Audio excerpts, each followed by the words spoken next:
Vitram charitam yasya pavitram jivanam tatha pavitrata swarupinyai tasyai devyai namo namaha.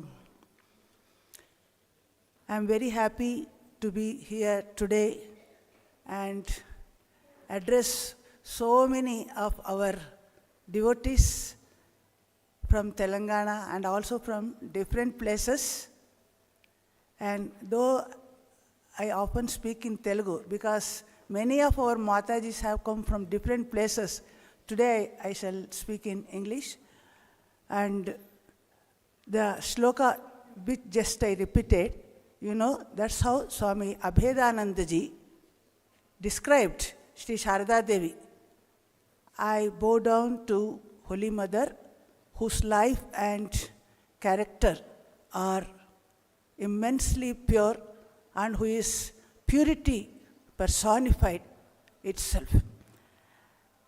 In fact, the supreme truth, Brahman, is Nitya Shuddha, eternally pure.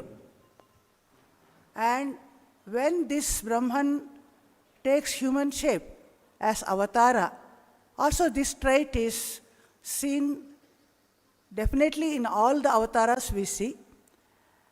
Purity is the nature of, one of the essential nature we find in all saints, sages and great people. Brahmacharya is nothing but purity in body, mind and speech, kaya mano vakya. And now Sri Ramakrishna, we hear, he had prayed to Divine Mother that Sri Sarada Devi's mind may be pure, so that she will not become an obstacle in his spiritual life. And his prayer was actually granted, that could be seen. But when Sarada Devi actually came to Dakshineshwar to meet him, though they lived in the same room and slept for some time on the same cot also, never even a tinge of worldliness entered in any one of their minds. Sarada was absolutely pure. Not only that, even when Sri Ramakrishna had offered her to select between the option, that whether to lead a worldly life or whether she wanted spiritual life, she had chosen to be Sahadharmacharini only, just to be by his side and serve him and help him in his mission. So, we find Sri Ramakrishna himself commented later, if she were not so pure, who knows whether I could have maintained my purity or not. Of course, we know Sri Ramakrishna was so pure, just like a child. But this was the highest tribute he pays to Holy Mother when he says, Sarada Devi surpassed him in this aspect of purity. And it is very interesting to compare this aspect of purity in Sri Ramakrishna and Holy Mother.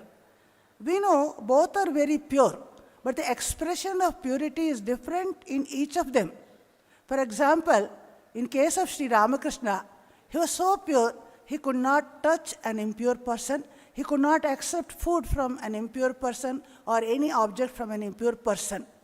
And even when he selected his disciples, he was very choosy.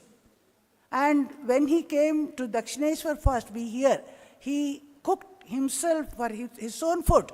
He would not eat the food in Bhavatarini temple, the prasad also, because the temple belonged to Rani Rasmani, a low-caste woman. So strictly he was following these rules of purity. Of course, in the last days it was all gone.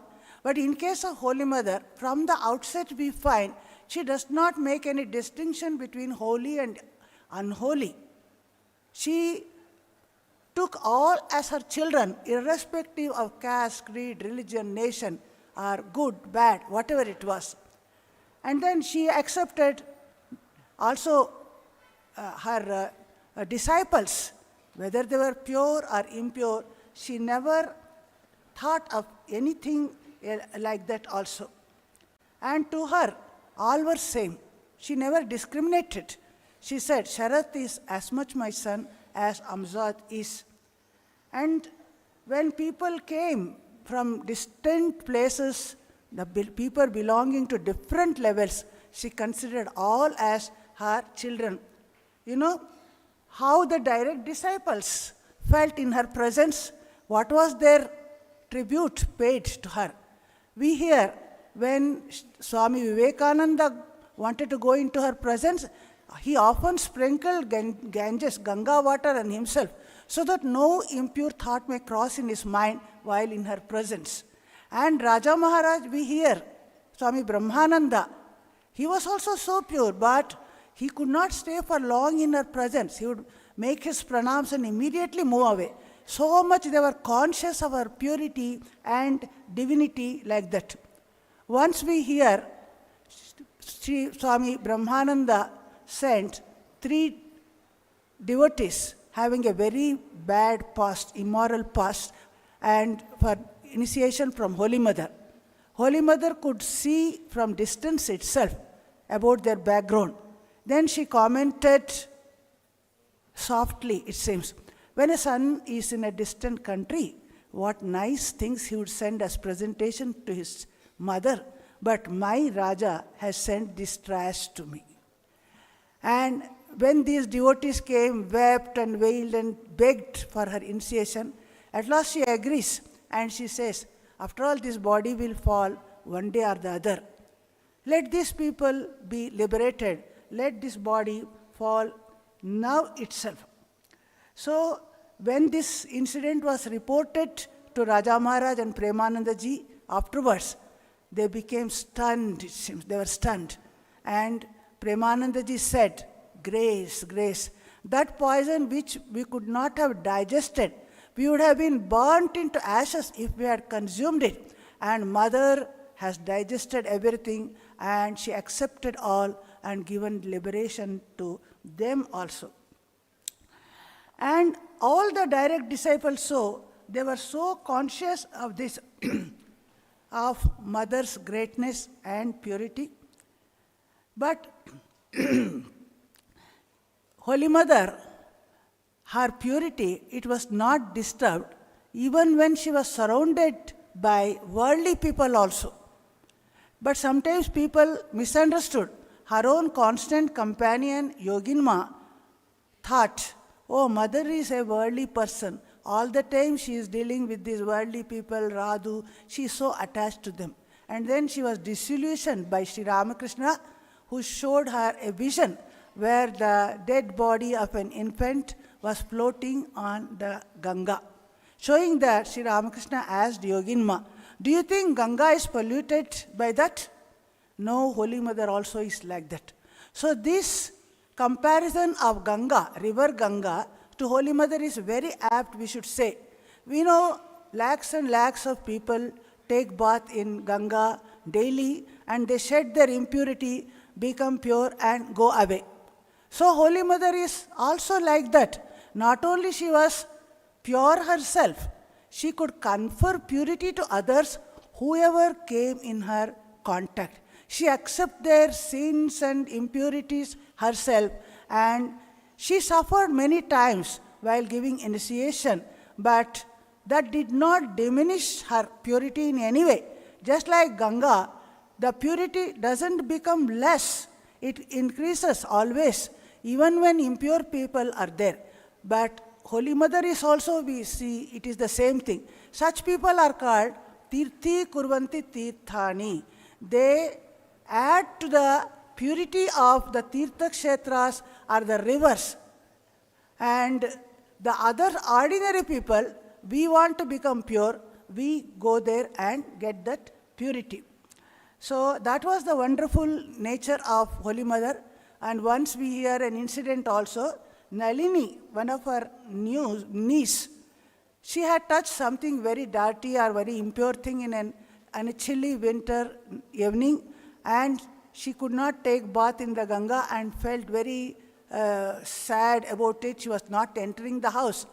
Then Holy Mother asked her, there is no need to take bath. She told her, you can just change your clothes and wash your hands, that will be enough. But she was not satisfied. Then Holy Mother said, then sprinkle Ganga water on yourself, then you will become pure. Still she was not satisfied. Then Holy Mother said, then touch me. Just think of her statement. What could not be purified by taking bath in Ganga, by sprinkling water of Ganga on yourself, that could be purified just by touching Holy Mother only. That was her absolute purity.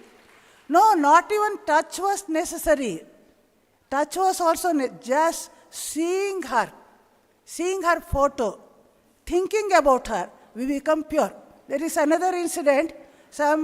A devotee complained to her mother, I can't control the impure thoughts crossing in my mind. What shall I do? Then mother said, whenever any impure thought crosses in your mind, just touch me. Just think of that holiness of Holy Mother.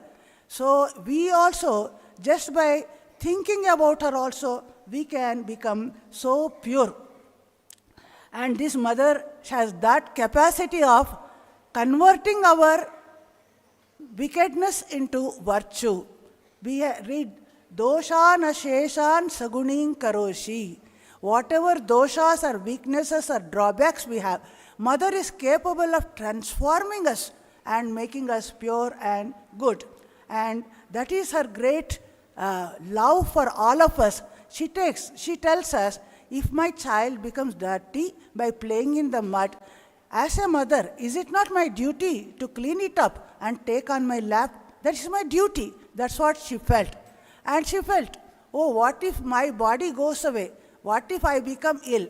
When in her last days, she would not tell about this to others. She never informed Sharat Maharaj and others that she felt so much pain in her feet and entire body, burning sensation when impure people came and touched her, because he would stop their coming, so they will not get that opportunity. She suffered and she gave purity and joy to all others. Now, how can we all develop that quality of purity in ourselves? What are the tips that Holy Mother has given us? First of all, we know the first thing is by prayer. Holy Mother taught us how to pray for purity. She said, by seeing the moon, may my mind become as pure and clean as that moon. Even the moon has some blemishes, but my mind may be stainless, absolutely pure. She prayed for this. So, of course, she is always pure. There is no need for her to pray for purity at all. That is for just teaching us how we can also become pure by praying for purity. Secondly, she also teaches us by not looking at the fault of others. She says, what is the good of looking faults in others? By thinking about others' faults, your mind only becomes impure. So, just see the good in others. Think of good in others. Don't see faults. That can make your mind also pure. And thirdly, as she said, just think of me, touch me, meditate on me. That will make you pure. Fourthly, by sadhana, japa, prayer, meditation. These things can gradually make us get rid of our impurities and become pure. Lastly, I would say, by identifying our relation with Holy Mother, by our true identity of Holy Mother is, we are all her children. Holy Mother, the eternally pure, is our children. So, we can definitely get this purity from her as our right. We have a right to get that. And also, we can think Holy Mother is present in all of us. She is our true mother. She is our own. And we are one. Recently, one devotee of Guntur, she has drawn a picture in that she sees in a mirror and she sees Holy Mother in the mirror and not her own face. Very strange. Why? Because my true identity is Holy Mother. I belong to her, I am her child, and ultimately she is in me. I see her in myself. That is a wonderful thought I felt, thinking of purity when it comes to that. So, one more point I would say, which is better, we get a doubt whether to distinguish between holy and unholy, and avoid and keep away from unholy things and dirty and impure things, or whether to take all as the same, go beyond the both. So in this question we can say, when we are in still sadhaka stage, we need to follow all the rules regarding purity very well, and we have to protect our purity in the life. So all that rules and regulations must be followed. But that is exemplified in the life of Sri Ramakrishna. He is a picture of sadhaka. Of course, he is pure, but he showed how we have to practice purity when we are still in the early stages. But when you are in a fulfilled stage, siddha stage, there is no need to practice. You have gone beyond the idea of purity and impurity. The demarcation between pure and impure has been wiped out. And that is the state when Holy Mother was there from the beginning. That is a very strange thing. She never distinguished between holy and unholy, because she was always pure and she saw purity only everywhere, we say. And so she was established in this absolute purity. So this purity, we can say, it is our essential nature itself. We don't believe in original sin, as some other religions believe. We believe purity is our original nature. Impurity is only transplanted on us. It is got from outside. And we can easily get rid of her. Because we are actually pure originally, we can always hope to become pure and get back to our pristine purity one day or the other. However, maybe we have gone to a very low level, but still there is always a chance to get back to our original purity, because that is our true nature. And this idea is so strengthening to us. So whether we are good or bad, we are all belonging to Holy Mother, and her purity, we can say, we have every right to get it as a legal, this one from her, we have a legacy of this, and we can imbibe purity by thinking about her, meditating about her, discussing about her, and we are certainly going to be transformed, and it is our birthright. Holy Mother is our mother. She is pure. It is our birthright to get to her purity also by praying to her. May Holy Mother bless all of us with this quality of purity. At least to some extent, we may go near her and be able to become true children of her.